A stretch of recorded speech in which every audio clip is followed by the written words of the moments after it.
I'm Oliver Nathan, and I'm the Head of Learning at Africa People Advisory Group. And welcome to our interview series where we interview experts in learning from across the African continent. I'm joined here with Dr. Dorothy Ndletyana, who is a senior lecturer at the Gordon Institute of Business Science in Johannesburg, South Africa, where she lectures in HR as well as leadership. Thank you very much for joining us, Dots. You're very welcome and look forward to our chat.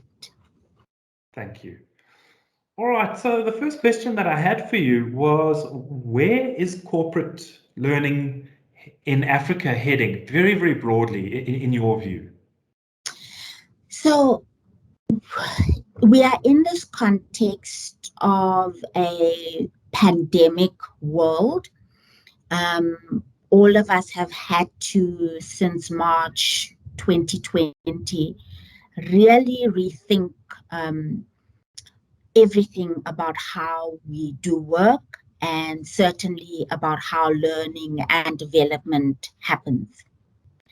What has been wonderful about this pandemic is that it has really enabled individuals and companies to think differently and think broader. And so in terms of the learning and development space, what has become incredibly necessary and quickly was having to move to online and digital formats of learning. And so the African continent has done particularly well, I think, even despite the limitations that we have on infrastructure and access and so on. And so most corporates have at least got the minimum in terms of the online learning platforms. They've got access to nano learning offerings on various types of platforms. They've got access to online meeting spaces and technologies such as Teams and Zoom and others. Employees have become much more powerful than they have ever been. And what I mean by that is that they have choice.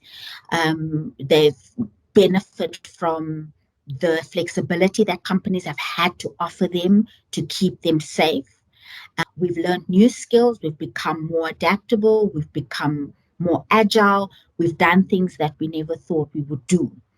And so that is the context in which companies are operating.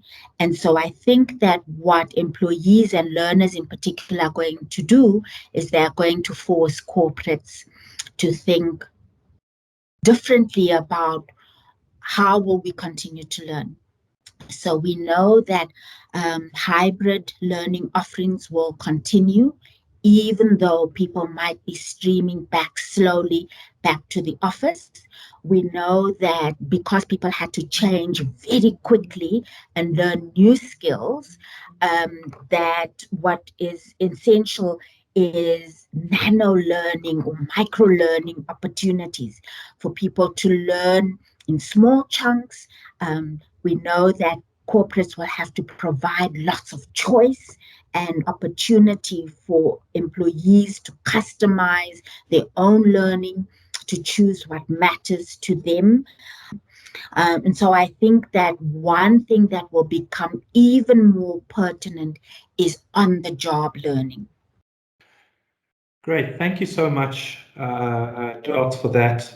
And I think my second and final question that's linked to what you were saying is really around the kinds of skills and competencies needed. So in your view, what do executives and senior managers on the African continent really need to know now to create empathetic and highly innovative types of organizations? One of the things that we've realized is the true value of our people. Companies can no longer just use words to say that the employees matter.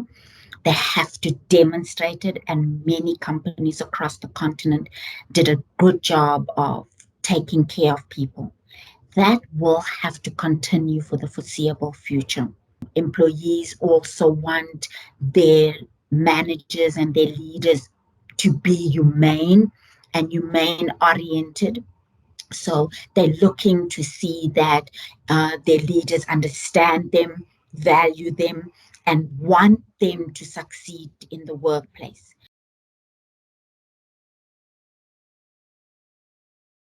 Folks, you've heard from Dr. Dorothy Ndletyana. Please feel free to pop a comment or a question that you might have on our LinkedIn page, and we will do our best to answer that for you. Thank you very much, and see you for the next expert interview.